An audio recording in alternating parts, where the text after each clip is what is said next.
अमरजीत सिंह आसाम से। राधे राधे महाराज जी।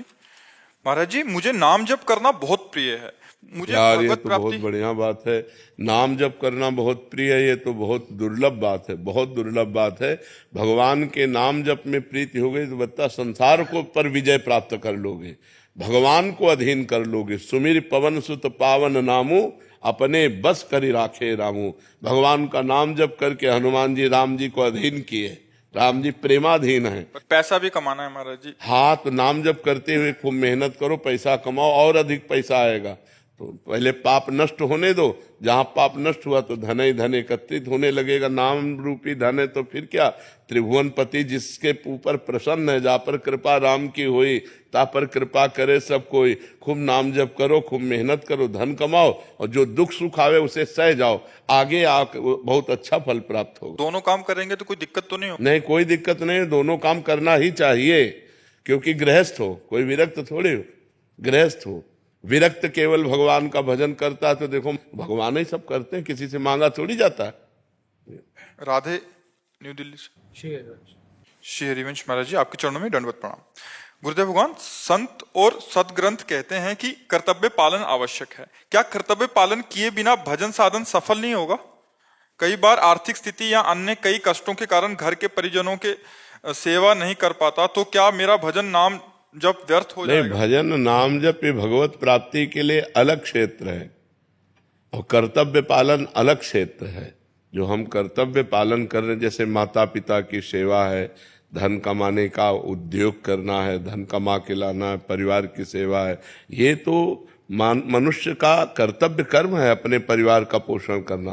पर जो नाम जप करना है, भगवान का ध्यान करना है, भगवान का पूजन करना है, ये भगवत प्राप्ति के लिए महान कर्तव्य है, परम कर्तव्य है। कर्तव्य और परम कर्तव्य, धर्म और महान परम धर्म, इसमें अंतराय होता है। ये लौकिक कर्तव्य है, वो अलौकिक कर्तव्य है। भगवान का नाम जप, उसमें ये थोड़ी कि ये नहीं किया तो उसमें बाधा पड़ जाएगी।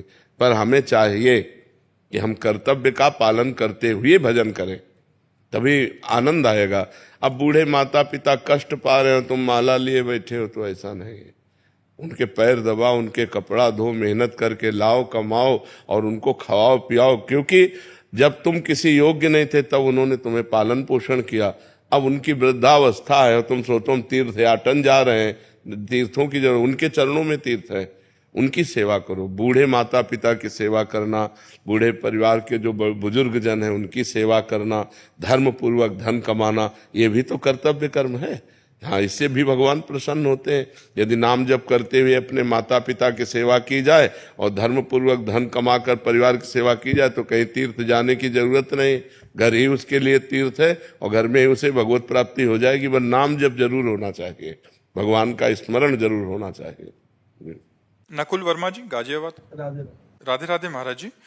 महाराज जी, मैं कुछ फल व खाना का सामान लेकर मंदिर जा रहा था कि मंदिर के पास एक कुत्ता भूखा बैठा था। तो सामग्री मंदिर में देनी चाहिए या भूखे कुत्ते को खिला देनी चाहिए महाराज? भूखे कुत्ते को देना चाहिए, भूखे कुत्ते को देना चाहिए। एक बार एक नाथ जी महाराज, महाराष्ट्र के संत हैं, गौमुख से गंगा जल ला रहे थे रामेश्वर जी चढ़ाने के लिए। और रामेश्वर पहुंचने वाले थे, बहुत से और भी साथी थे, कि एक गधा प्यास से पैर फड़फड़ा करके जवान निकाले हुए तड़प रहा था। तो बड़ा घड़ा था, तो रोका उनके साथियों ने। क्या है, रामेश्वर जी बिल्कुल नजदीक। उन्होंने कहा नहीं। तो गधे को ऐसे उठाया, पूरा गंगा जल गधे को, वो आराम से जल पी करके बैठ गया और वो लोग चले गए। और जे ही बैठा तो देखा भगवान भूत भावन शंकर उसी से प्रकट हो गए एक नाथ जी के सामने गधे। क्योंकि सर्वत्र भगवान है ना, तो वहां से भगवान प्रकट हो गए। यदि हम मंदिर जा रहे हैं भोग लगाने और कोई कुत्ता ऐसा दिखाई दे रहा है कि भूखा बैठा है, तो हमें चाहिए कि भगवान की भावना करके कुत्ते को पवा देना चाहिए। क्योंकि भगवान कुत्ते में भी हैं।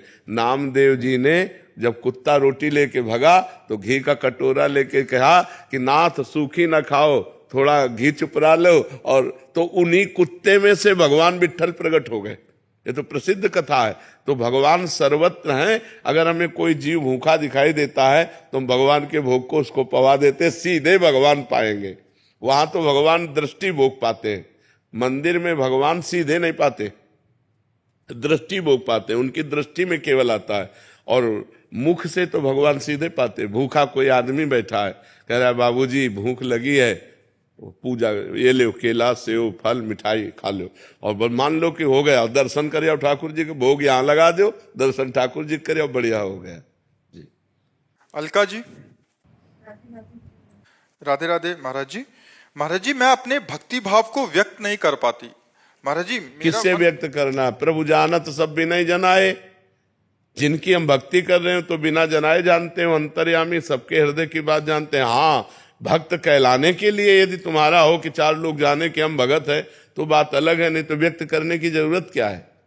व्यक्त करने की जरूरत क्या है? प्रभु जाने ही सब बिना जनाए। भगवान तो अपने आप हृदय की बात जानते हैं कि हम उनको कितना भजते हैं, कितना प्यार करते हैं, उनका कितना चिंतन करते हैं।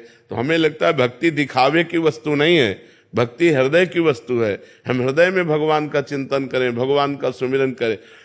सादा जीवन, एकदम बिल्कुल कुछ दिखावा ना हो और खूब डट के नाम जप हो, भजन से काम बनना है तो भक्ति ऐसी करनी चाहिए कि ज्यादा कोई जान न पावे, कोई प्रणाम न करे, कोई नमस्कार न करे, वो अंदर ही अंदर भगवान से रोए, भगवान से प्रार्थना करे, भगवान का चिंतन करे। इससे बढ़िया और क्या है? छुप के जो भक्ति होती है वो महान भक्ति हो जाती है।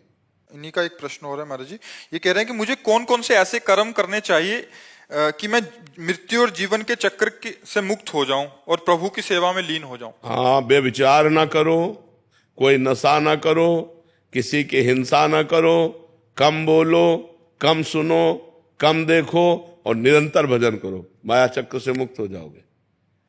निरंतर भजन करो, माया चक्र से मुक्त हो जाओ। अव्यावृत भजना, जो अखंड भजन करता है वो जन्म मरण के चक्र से मुक्त हो जाता है। अब पापाचरण करे, दो चार माला घुमा ले, मनमानी आचरण करे तो पुनरपि जननम पुनरपि मरणम, ये पुनरपि जननी जठरे शयनम, ये बार बार भोगना पड़ेगा।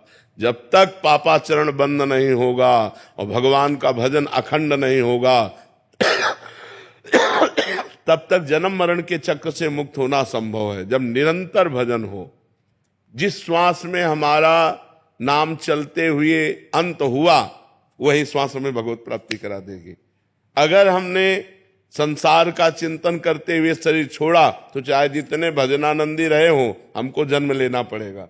भरत जी हिरण का चिंतन करते हुए शरीर छोड़ा, गंडकी नदी में रह रहे थे, भगवान ऋषभ देव जी के पुत्र थे तो उनका अगला जन्म हिरण का हुआ। तो इसीलिए अखंड भजन मतलब निरंतर भजन, निरंतर राधा राधा राधा रट रहे हैं और राधा कहते हुए शरीर छूटा तो हमें राधा की प्राप्ति हो जाएगी, हमें श्री जी की प्राप्ति हो जाएगी। शिखा मिश्रा जी कानपुर से।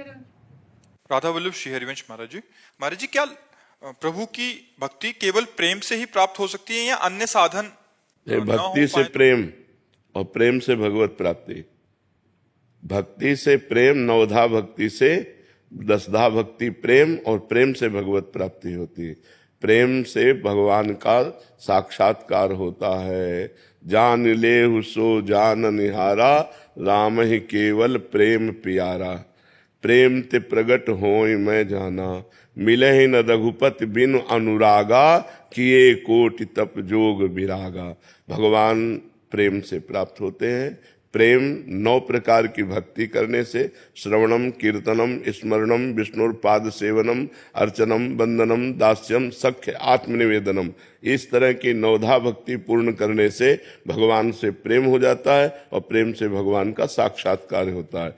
अन्य साधन ये योग मार्ग, परमात्म बोध समाधि, ज्ञान मार्ग, तत्वबोध ब्रह्म प्राप्ति, अलग अलग मार्गों से अलग अलग अनुभव होता है, समझ पाए। और अन्य जो शुभ कर्म है वो पुण्य है, वो भगवत प्राप्ति कराने में समर्थ नहीं है। बहुत पुण्य हुआ तो स्वर्ग आदि लोगों के तुच्छ भोग भोगने को मिल सकते हैं, उनसे भगवत प्राप्ति नहीं होती।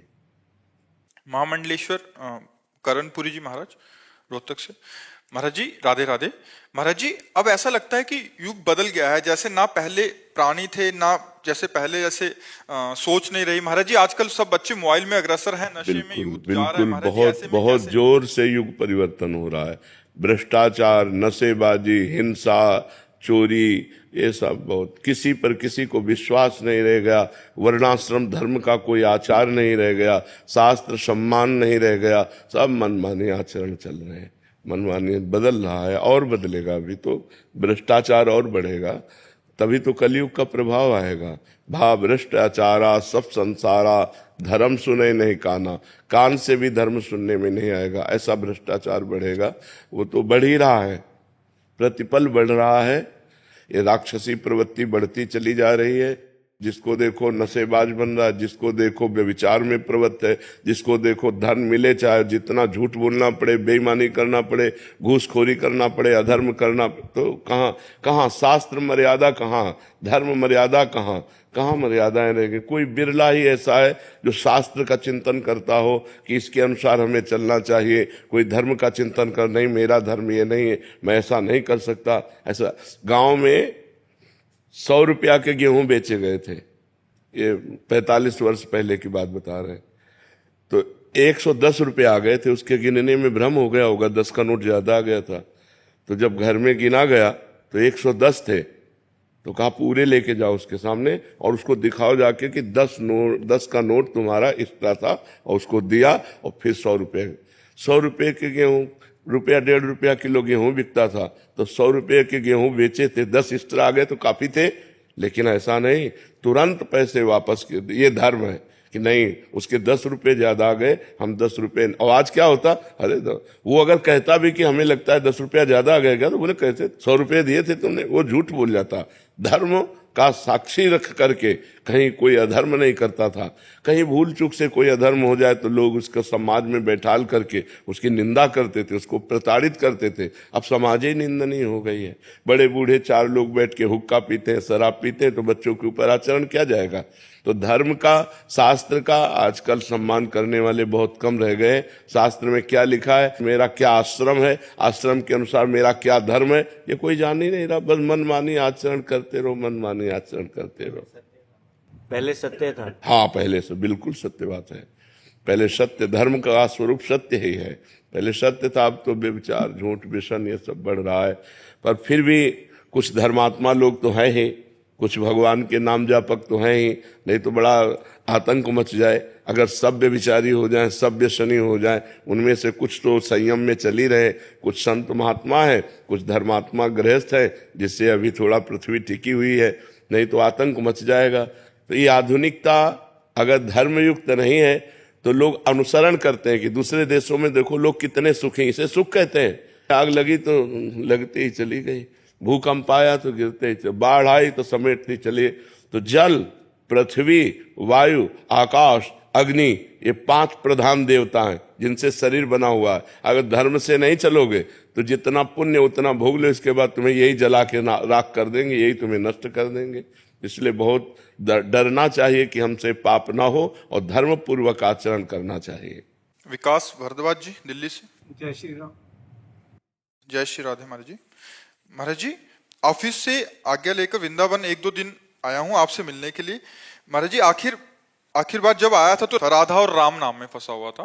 ये कह रहे थे कि फिर बाहर कोई साधकों ने इनको राम नाम में कि इनको रुचि ज्यादा थी, तो वैसा हो गया।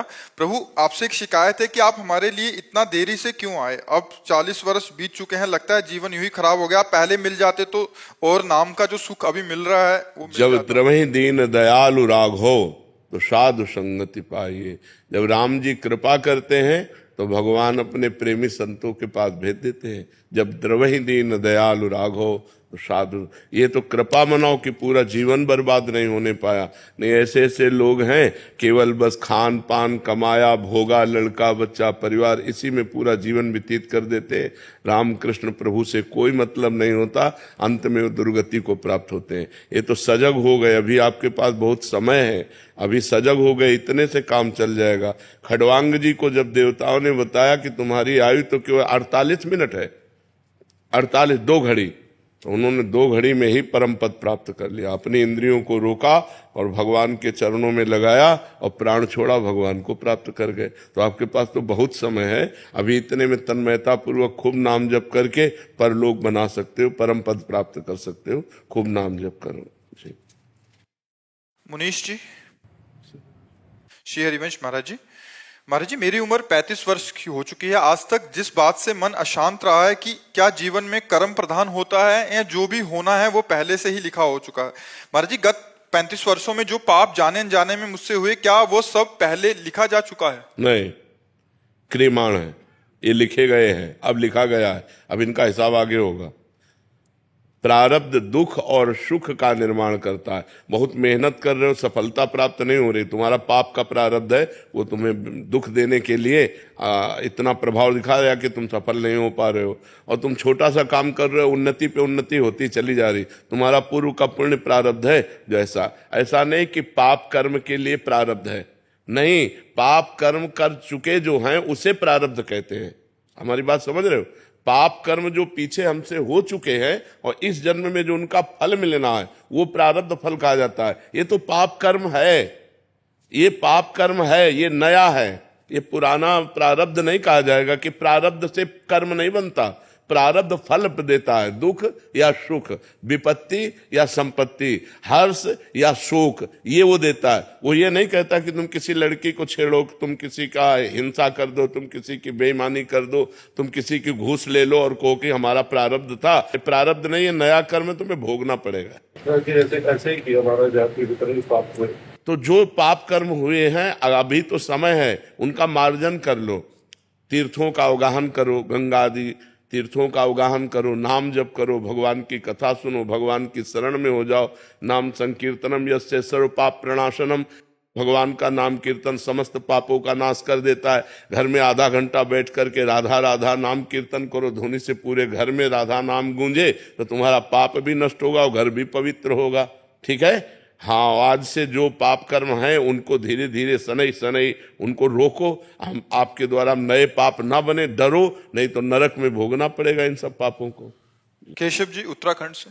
राधे राधे। राधे राधे महाराज जी। महाराज जी, मेरा सवाल है कि जिंदगी में कभी भी मन किसी भी गलत चीज की तरफ जाता है तो उस वक्त मन इतना हावी हो जाता है कि पता होते हुए भी कि ये गलत है, इंसान गलती कर बैठता है। महाराज जी, ऐसे में कैसे बल आए? नाम पता होते हुए भी हम जो सही कार्य नहीं कर पाते वो गलत कार्य कर बैठते हैं।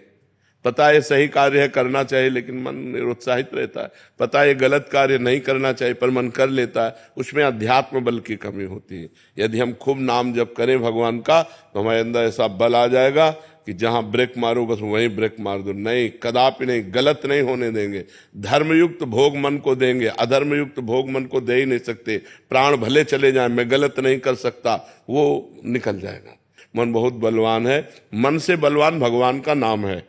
यदि नाम जप करोगे और नाम जप एकत्रित कर लोगे अधिक नाम बल, तो फिर नाम बल के द्वारा मन को रोका जा सकता है। क्योंकि नाम जपते जपते विशुद्ध ज्ञान जागृत हो जाएगा और जब अज्ञान का नाश हो जाता है तो इन भोगों में प्रीति नहीं होती, गंदी बातों में प्रीति नहीं होती, अधर्म में प्रीति नहीं होती। एक तरफ भोग है, एक तरफ भगवान है, भगवान का नाम है, तो हमारा मन भगवान के नाम की तरफ जाएगा जब पवित्र हो जाएगा। अभी तो एक तरफ भगवान एक तरफ भोग, तो भगवान की तरफ पीठ कर लेगा और भोगों की तरफ चला जाएगा। तो हमें चाहिए कि खूब नाम जप करें और हो सके तो जैसे गीता जी है या भागवत जी है, एक अध्याय रोज स्वाध्याय करो। शास्त्रों के स्वाध्याय करने से ज्ञान बढ़ता है, नाम जप से अध्यात्म बल बढ़ता है, फिर हम रोक सकते हैं। महाराज जी, आपके चरणों में कोटि कोटि प्रणाम। महाराज जी, भोजन के प्रति मेरी लालसा कम ही नहीं हो रही, रोज नए नए व्यंजनों में मेरी रुचि बढ़ती जा रही है। हाँ, तो ये 5 ज्ञानेंद्रियां हैं और 5 कर्मेंद्रियां हैं। ये पूरे चराचर जगत को फांसे हुए, किसी को जबान फांसे हुए, किसी को जनेन्द्रिय फांसे हुए, कोई देखने में, कोई सुनने में, कोई छूने में, कोई भोगने में। पूरा संसार इसी को मना कष्टान इंद्रियाणी प्रकृति स्थान कर सती। 5 ज्ञानेंद्रियां और एक मन प्रकृति में सदैव लगाए हुए जीव की दुर्गति करता है। वही कोई बलवान है जो भगवान के नाम जप के प्रभाव से, शास्त्रों का स्वाध्याय करके, साधना के प्रभाव से अपनी 5 ज्ञानेंद्रियों को इन भोगों से हटा के भगवान में लगा दे। भगवान में लगाने से आत्यंतिक सुख की प्राप्ति होती है, जहां दुख का निमेष मात्र नहीं है। आपकी खड़े खड़े खाल उतरवा दी जाए तो भी आप डिग नहीं सकते, वो आत्यंतिक सुख होता है। जो भगवान से प्राप्त होता है वो आत्यंतिक सुख प्राप्त होता है। ठाकुर हरिदास जी को 22 बाजारों में मार बेतो मार कोड़ो उनके, लेकिन हरि बोल हरि बोल। भगवान से जो आनंद प्राप्त होता है वो आत्यंतिक सुख प्राप्त होता है, वो कहीं नहीं प्राप्त होता है। वो स्वामी तुलसीदास जी कह रहे हैं, जाकी कृपा लवलेश ते मतिमंद तुलसीदास हो, पायो परम विश्राम राम समान प्रभु नाही कहूं। ये मलमूत्रों के द्वारों में सुख है। यहां से खा लो, ये इतने इतने भर के जाने की बात है। यहां से गया क्या था कोई मतलब नहीं है, वो फिर तुरंत उल्टी करके देखो तो देखने लायक नहीं रहेगा। अगर 6 घंटे पेट में रुक गया तो दुर्गंधयुक्त मल बन जाएगा। तो हमको उतना ही खाना है जितने से पेट पल जाए, और सात्विक भोजन करने। जबान के स्वाद के लिए खाओगे फंस जाओगे। जबान के स्वाद में नाना प्रकार के इंद्रियों के विलास में पूरा जगत फंसा हुआ है। अगर भगत भी इसी में फंसा है तो किस बात का भगत है। इसलिए थोड़ा सावधानी तो रखने की जरूरत है। ठाकुर जी को उत्तम उत्तम भोग लगाओ, अच्छे अच्छे पदार्थ बांट दो, रूखा सूखा खा के शरीर से खूब भजन करो, मेहनत करो, धर्म पूर्वक कमाओ, परिवार का पोषण करो, भगवान को प्राप्त हो जाओ। अब बुरे आचरणों में जाओगे, जिसकी रसेंद्री बस में नहीं है उसकी कोई इंद्री बस में नहीं हो सकती। 9 इंद्रियां उसके बस में हो जाएंगी, एक इंद्री को बस में कर ले, केवल रसेंद्री को। बहुत दुष्ट है। खाते खाते जीवन, अरे इतना खाने लगते हैं कि मुर्गा मुर्गी बकरा गाय भैंसा सब खाने लगते हैं। नहीं, जबाने का तो स्वाद है। कितना गिरते चले गए कि राक्षस हो गए। बोलो, गाय मुर्गा कुछ भी, कितना लोग भ्रष्ट होते चले जा रहे हैं जबान के कारण। कुछ भी खा रहे हैं, कुछ भी चाट रहे हैं, कुछ भी, मतलब कुछ भी। अब उसके आगे आप विचार करके समाज में देख लो संसार का क्या है। मनुष्य जन्म देवत्व के लिए मिला है, उत्तम आनंद के लिए मिला है। 56 प्रकार के भोग ठाकुर जी को लगते हैं, एक से एक सुंदर स्वादिष्ट भोग ठाकुर जी को भोग लगाओ और उतना पाओ जितने से पेट पल जाए। शरीर को ज्यादा मोटा करने से हमारी दिनचर्या में बाधा आती है, रोग बढ़ते हैं, प्रमाद स्थिति होती है, आलस्य बढ़ता है, भोग बुद्धि बढ़ती है। शरीर को उचित अन्न दो और चर्बी मत बढ़ने दो। थोड़ा व्यायाम करो, दौड़ भाग करो, जिससे शरीर स्वस्थ रहे। मोटा होना स्वस्थ होना नहीं है। स्वस्थ होने का मतलब यथा योग्य वजन होना, यथा योग्य पेट होना, यथा योग्य आहार विहार होना, तो आपका उठना बैठना सब ठीक रहेगा। एक एक क्रिया करने में परेशान, वो कोई स्वस्थता है? स्वस्थता है कि स्वयं खड़े हो जाओ, स्वयं अपनी दिनचर्या करो। जब तक वृद्धावस्था ना आवे तब तक तुम्हारी कोई सेवा न करने पावे, ऐसे अपने शरीर को स्वस्थ रखो, तब तो खान पान उचित रहा। अब अच्छी चीज मिली, दवा खा ली, वो चर्बी बढ़ा रही, तो वो किसी काम का नहीं। महाराज जी, जैसे आपने बोला कि कुछ भी, तो महाराज जी देखा जाता है, ये महाराज जी हृदय की मलिनता है क्या? क्योंकि महाराज जी जैसे एक ऐसे पवित्र आत्मा होते हैं, जैसे कल ही आप हॉल में एक चीटा था तो आपने बोला इसको बाहर किसी का पैर पड़ जाएगा। एक हृदय ये है और एक हृदय की जिंदा को तल रहे और जिंदा को मार रहे। महाराज जी कैसे हृदय, इनके हृदय मलिन हो चुके हैं, कर्कश कठोर पत्थर हृदय के लोग हैं। इनकी दुर्गति होनी है, इनकी दुर्गति होनी है। वो तो बहुत निंदनीय लोग हैं। भारत जैसा परम धर्म भी दूसरे देशों का अनुकरण करने के कारण भ्रष्ट होता जा रहा है। अन्य देशों के खान पान, अन्य देशों के भोग विलास का अनुकरण कर रहा है भारत, जबकि सदा से भारत के धर्म का अनुकरण अन्य देशों ने किया है। हमारा धार्मिक देश है, हमारा पवित्र देश है, जहां धर्म और पवित्रता है वहीं सब कुछ है। लेकिन अब नए नए बच्चे तो बुद्धि भ्रष्ट हो रही, अन्य देशों का अनुकरण। ये boyfriend girlfriend live in relation, ये व्यसन, जो ड्रग्स आदि, ये सब अन्य देशों से अपने देश में पधारा है। ये कोई हमारे देश की न शास्त्र में कहीं लिखा है और न समाज में था। 40 वर्ष पहले ये नहीं था। Boyfriend girlfriend live in relation ये सब कुछ नहीं, गंदी बातें नहीं थी। जवान बच्चे बच्चियां एक साथ पढ़ते थे, कभी कोई गंदी हरकत नहीं थी, जानते ही नहीं थे। अब मोबाइल आ गया, एक छोटे बच्चे से पूरी थ्योरिकल गाथा सुन लो, उससे संसार की पूरी गाथा उसको आती है, पूरा उसको पता है, क्योंकि मोबाइल उसके हाथ में है, जानकारी सब कुछ है।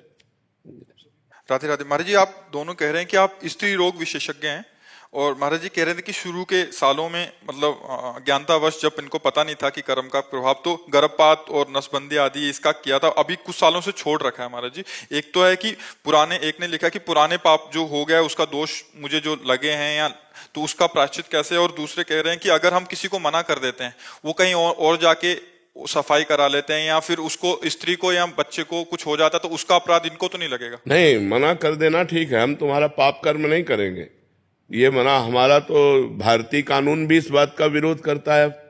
भारतीय कानून भी इस बात का विरोध करता है कि आप गर्भस्थ शिशु की हत्या ना करें। क्यों? भारतीय कानून भी विरोध करता है, भागवतिक कानून तो विरोध करता ही है। तो हमें लगता है इसको तो करना ही नहीं चाहिए। और जब आप मना कर देते हो तो आप पाप से बच जाती हो, अगर आप उसे कर देते हो तो आपको हत्या का पाप लगेगा, एक जीव की हत्या का पाप लगेगा और वो नरक में जाके भोगना पड़ेगा। गर्भ हत्या, भ्रूण हत्या, ये महत पापों में आता है, महापापों में आता है। तो ये तो प्रायः घर गृहस्थी करवा रहे, तभी घर में दुर्गति हो रही, तभी लड़के ऐसे पैदा होते हैं कि मार थप्पड़ मार डंडे बूढ़ों को घर के बाहर करते हैं। क्योंकि यही जब गर्भस्थ जवान थे तो गर्भस्थ शिशुओं की हत्या की, तो वही पाप आके जिस पुत्र को बचाया उसी की खोपड़ी में बैठा तुम्हारे घर में आतंक पैदा कर देगा। इसलिए बहुत सौम्य शांत भाव से अभी जो पाप हो चुके हैं उनका प्रायश्चित कर लो। श्रीमद् भागवत का 7 दिन का पाठ करवाओ संस्कृत से, और भगवान के परम पावन तीर्थ है, उन तीर्थों में अवगाहन करो, भगवान की शरण में होकर के प्रार्थना करो कि भूल से जो हमसे पाप हो गए नाथ क्षमा करो, आगे हमसे गलतियां नहीं होंगी। चारू